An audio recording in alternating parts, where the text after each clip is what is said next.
Assalamualaikum warahmatullahi wabarakatuh. Kami dari kelompok 3 akan mempresentasikan tentang perancang dan pengembangan kurikulum materi menafsirkan, yang mana mata kuliah ini diampu oleh Ibu Sri Wahyuni MPD. Sebelumnya saya ingin memperkenalkan dulu kelompok 2 yang beranggotakan. Sebelumnya saya akan memperkenalkan anggota dari kelompok 2, yaitu yang pertama saya sendiri, Nisa Indrayana, Rindi Puspita, Sarah Amelia Pasaribu, dan Septrianti Sianturi.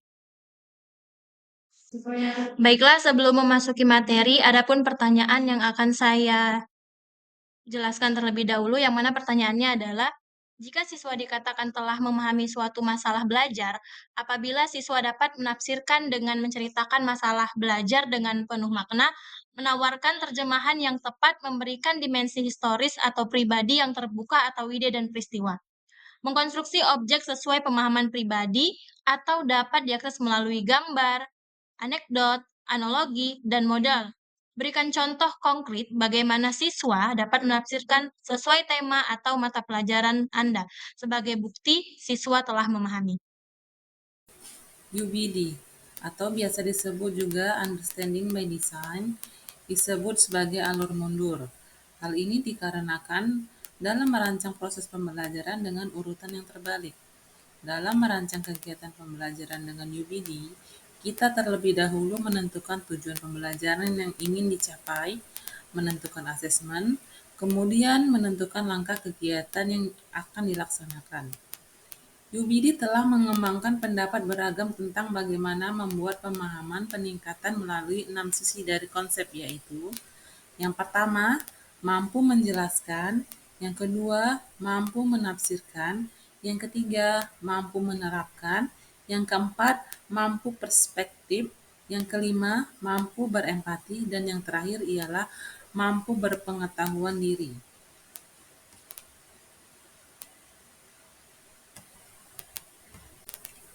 Menafsirkan. Menurut KBBI, menafsirkan yang artinya menangkap maksud perkataan atau kalimat dan sebagainya, tidak menurut apa adanya saja, melainkan diterapkan juga apa yang tersirat atau dengan mengutarakan pendapatnya sendiri. Jadi, menafsirkan artinya peserta didik mampu memaknai dan mengartikan sesuatu tidak hanya konsep saja, namun juga pemahaman secara mendalam terhadap konsep tersebut. Pada selanjutnya yaitu tahap menafsirkan dalam UBD, peserta didik dapat menafsirkan melalui yang pertama itu cerita-cerita yang bermakna, yang kedua itu menafsirkan terjemahan yang tepat. Yang ketiga itu memberikan dimensi historis atau pribadi yang terbuka untuk ide dan peristiwa. Yang keempat atau terakhir yaitu buat objek, memahami pribadi atau dapat dilakukan melalui gambar, analog, dan model. Selanjutnya yaitu contoh konkret bagaimana peserta didik menafsirkan atau sesuai tema atau pelajaran Anda.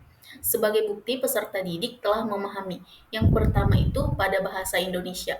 Dapat dilihat dari pembelajaran tentang kalimat ajakan. Siswa dapat menafsirkan masalah belajar dengan menceritakan masalah tersebut dengan penuh makna, memberikan dimensi historis atau pribadi yang terbuka untuk ide dan peristiwa. Yang kedua itu pada mata pelajaran IPAS. Dilihat dari pembelajaran tentang bagian anggota tubuh manusia dan panca indera, siswa dapat menafsirkan dan menunjukkan kembali tentang gambar pada pembelajaran tersebut serta mengkonstruksi sesuai pemahaman pribadi dan dapat diakses melalui gambar dan model.